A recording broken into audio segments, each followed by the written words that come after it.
Right, hi YouTube. So I haven't done a video for a while because the weather sucks, and I've had a little bit of a change, as you can see. So I've literally just sold my Triumph, and I took delivery of this 2015 Iron yesterday. So this is now going to be my daily rider. Unfortunately, it's got to go back tomorrow because I rode it yesterday quickly and I blew a fork seal. It's been sat for a bit, I think, because it's only done 1800 miles. So unfortunately, when things sit for a long time, the rubbers start to go hard. Anyway, he's coming to pick it up, so I'm going to go for a bit of a blast anyway.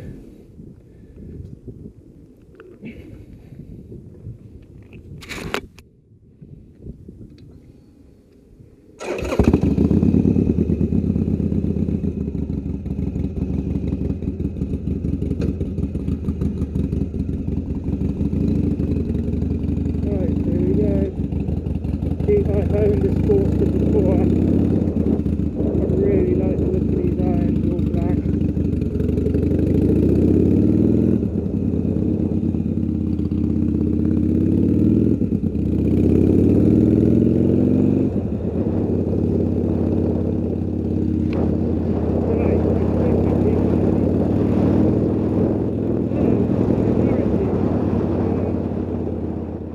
Right, unfortunately I'm now having to do my audio just over the top of my video because when I listen to it, I don't know what happened to the mic. I haven't used my mic for a while and I swapped it from one helmet to the other, so maybe there's an issue. I'll try and have a look at it. Anyway, as I was saying, I have owned a Sportster before. They're a really good fun bike. Mine was an old 80s Evo that I had, which was a 5-speed, not a 4-speed. So I'm hoping it's going to be a good daily rider for me, going to and from work and just around town, getting through the traffic and stuff. They are really good fun, I think, to ride around town. I wouldn't want to tour on one, but for around town, they're great. So anyway, the Heritage. So I never got it through the first time with DVLA. They sent paperwork back saying that I'd have to get the MSVA test done, which is motorcycle single vehicle approval, and it's a pain in the ass to do because you wouldn't get a modern bike straight out the showroom would not go through this test. It was derived in the 1950s. It's really for people who are doing their own self-built kit cars and stuff, and it's ridiculous. The stuff that it comes out of the factory with is going to have to, some of it's got to be taken off because it won't go through this test. So this guy who I bought this bike off, it's an import, he does it regularly, so I'm paying him to do it just because I can't be, there's not one local. If there'd been one local to me, it'd be easy, but there's not one local to me, and he lives in Bristol, and that's where there is one. So he's going to get it done for me, and then I can get it on the road instead of me doing it, not getting it right, and having to keep going back and forth. It'd just be a ball ache.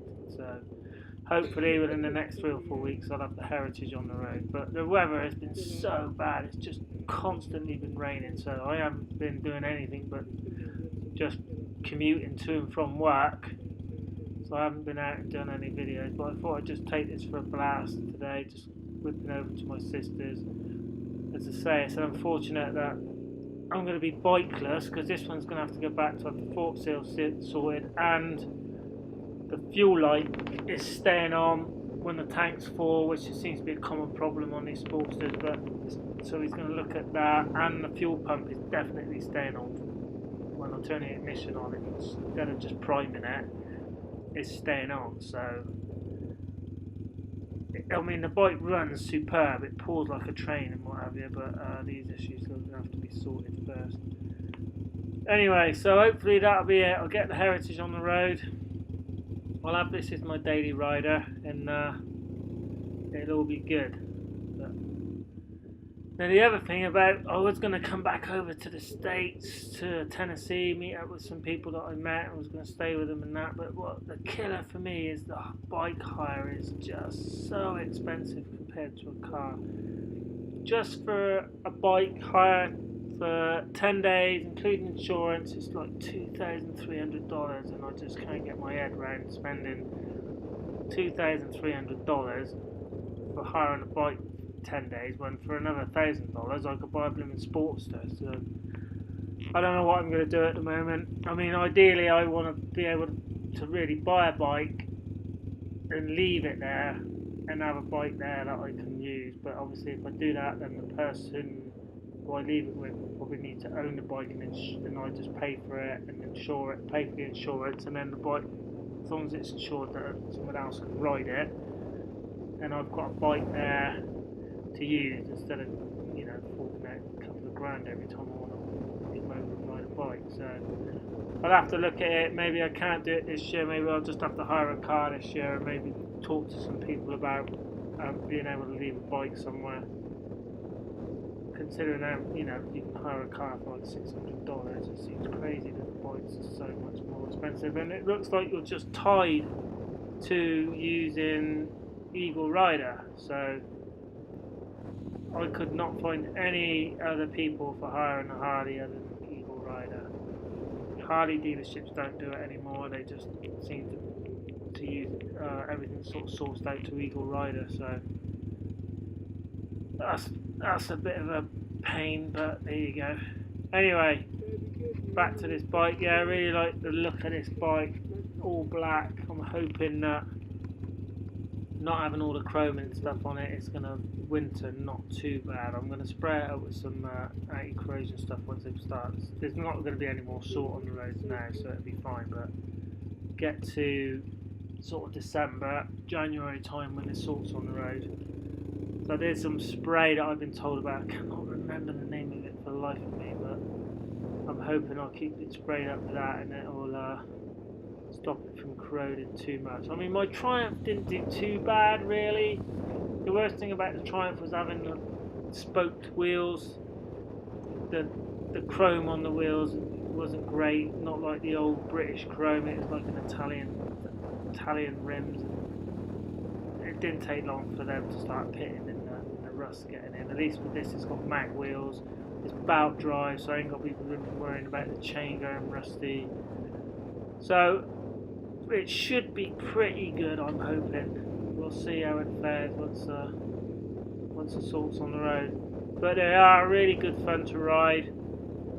Say it's a blast around town. They're just, I definitely wouldn't want to tour on one, but just riding around town and getting through the traffic, they're so nimble. I mean, they are the most nimble bike that Harley do. Although saying that, I haven't ridden the XG 750. I imagine that's pretty nimble as well, but that's obviously a water cooled.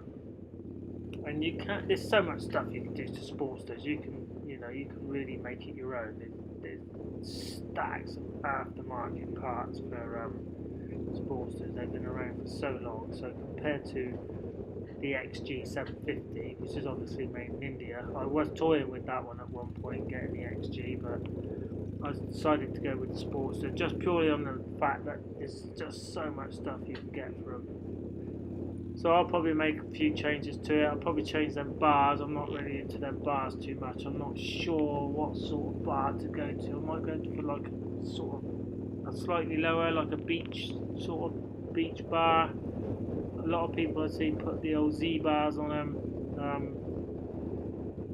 I don't mind the look of Z bars. I wouldn't want the really narrow ones, but I'll probably stick a bag on the side just for chucking stuff in, because it is going to be for my commute. And stick a little rack on the back as well. That'll probably be about it. Bars. A lot of people lift the tank as well. I see that so much. They lift the tank up a couple of inches. So I don't know why they do it. It doesn't look quite good, but if it is just aesthetics, or is there another reason for so many people with these Sportsters that lift the tanks up a couple of inches? I don't know.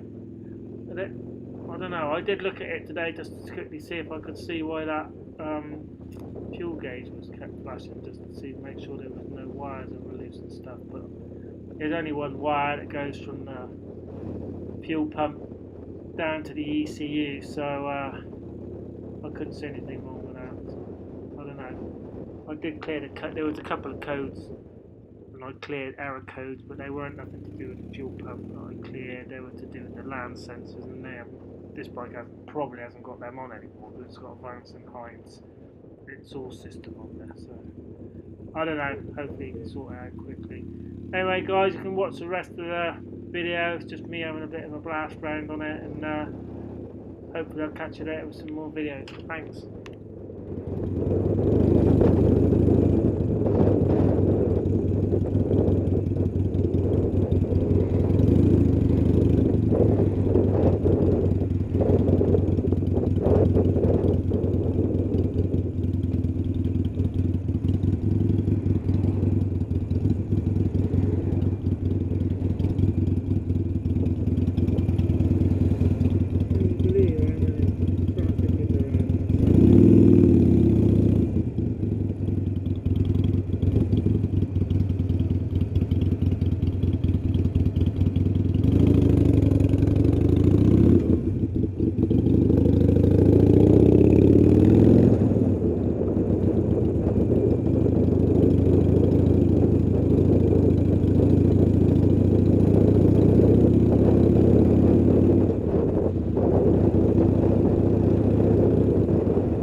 Seems like the only place you can hire a bike to now is Eagle Rider.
just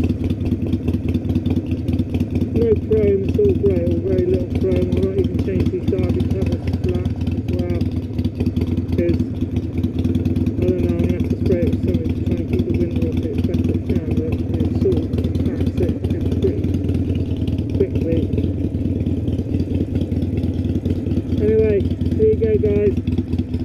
I've got to do something about that wind sail of a registration plate.